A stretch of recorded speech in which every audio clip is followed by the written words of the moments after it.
Dobrodošli u novi video kanala Današnje vesti. Dušan Srbljak, prijatelj preminule Kike Đukić, gostuje u jutarnjem programu povodom njene tragične smrti. Bez obzira što je Kika imala toliki broj pratilaca i bila poznata, katastrofalno je to što smo došli u situaciju da izgubimo jednu divnu osobu koja još nije ni počela da živi. Šta se tačno desilo, trebalo bi da utvrde nadležni organi. Tek bi u ponedeljak trebalo da bude gotova obdukcija. Da podsjetimo da je policija u njenom stanu pronašla tablete za koje se sumnja da su bile uzrok smrti. On je dodao i da se ispod Kristininih objava i dalje ređaju pogrdni komentari. Umrla je, a još trpi nasilje. Juče, u toku dana, jedan idiot iz Hrvatske po imenu Antonio Oroz izbacio je 2 videa krajnje neukusna koje ovde neću ni komentarisati jer su toliko ogavni da nema smisla. Čovek je očigledno budala. YouTuberka Kristina Kika Đukić, koja je izvršila samoubistvo, redovno je odlazila kod doktorke Kristine Davidović, a doktorka priznaje da nije ni slutila da ovakva tragedija može da se dogodi. Ona poručuje da je poznata influencerka bila posebna devojka, te da nije mogla da nasluti da bi mogla da digne ruku na sebe. Kika je bila toliko divno dete da ne mogu da vam opišem, ne znam šta da kažem. Evo sad sam se isplakala, ne mogu da shvatim da se ovo dogodilo.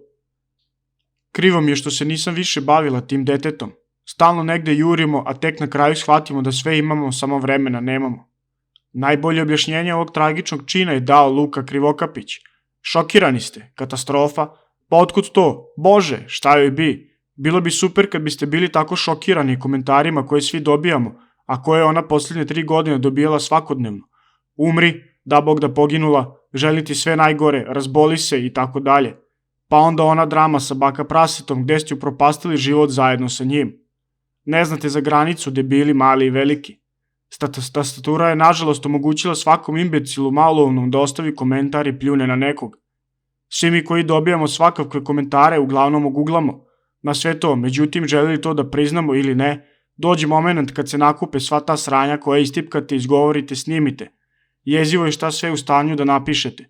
I sad, kad je devojka pokrenula svim uvredama, psovkama, napadima, omalovažavanjima, sad je šok, sad je divna, sad je lepa, sad je jadna i sad je anđeo.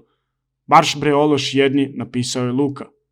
Kristina je u žižu javnosti dospela pre 2 godine zbog brutalnih svađa sa Bogdanom Ilićem, poznatim kao Baka prase.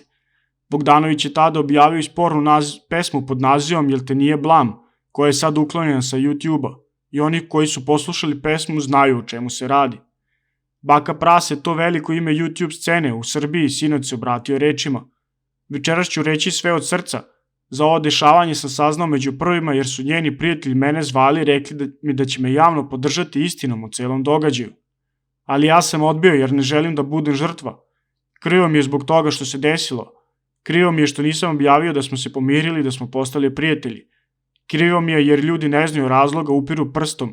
Ne daju mrtvima mir i poštovanje da bi skupili nekoliko lajkova, pregleda, šerova i moralnih poena, da bi ispunili svoju želju za osvetom. I to sve na najružniji mogući način, napisao je on. I dodao, nisam obrisao objave u vezi nje, da ne bude da bežim od svega ovoga, već sam hteo da dam svima mogućnost da slikaju i da pokažu svoje pravo lice dok skupljaju pažnju na ovako tragičnom dešavanju. Sve objave u vezi nje će biti uklonjene večeras, jer ne želim da budem osoba koja će kvariti uspomenu na nju, zaključio je. Bogdan se sad vadi, a vrlo dobro se zna da je on i direktno doprineo ovom i poremećeni mladi umovi koji sebe nazivaju njegovom armijom i koji se naslađuju time da vređaju neku osobu. Evo do čega je dovelo to vređanje. Zamislite da sve što radite, drugi ljudi komentarišu pogrdnim komentarima, hiljade i hiljade pogrdnih reči i uvreda. To bi bilo teško izdržati za najjače umove, a kamoli za nekog mladog koji to trpi godinama. Većina osoba koje su je vređale i omalovažavale nije ni znala ko je u stvari Kika i šta je želela u životu. Da nikad neće naučiti danski niti se preseliti da živi u zemlju u koju se zaljubila, a to je samo jedan od bezbroj želja koje ova mlada devojka imala. Kad god nekog vređate ili omalovažavate, ostavljate trag na toj osobi koji se ne može izbrisati. Uzmite jednu dasku i ukucajte 20 eksera u nju. Izvadite te eksere, ali rupe ostaju. Tako i sa dušom čoveka. Svi oni koji nekog vređaju i maltretiraju su odgovorni za tragediju koja se dogodi nakon toga. Kika nije jedina mlada osoba koja je sebi oduzela život zbog verbalnog nasilja, a sigurno nije ni poslednja. Nadam se samo da će ovaj tragični događaj podići svest o ovom problemu. Roditelji treba da povedu računa šta im deca rade na internetu, jer tastatura je toliko moćno oružje da može da ubije. Hvala na pažnji.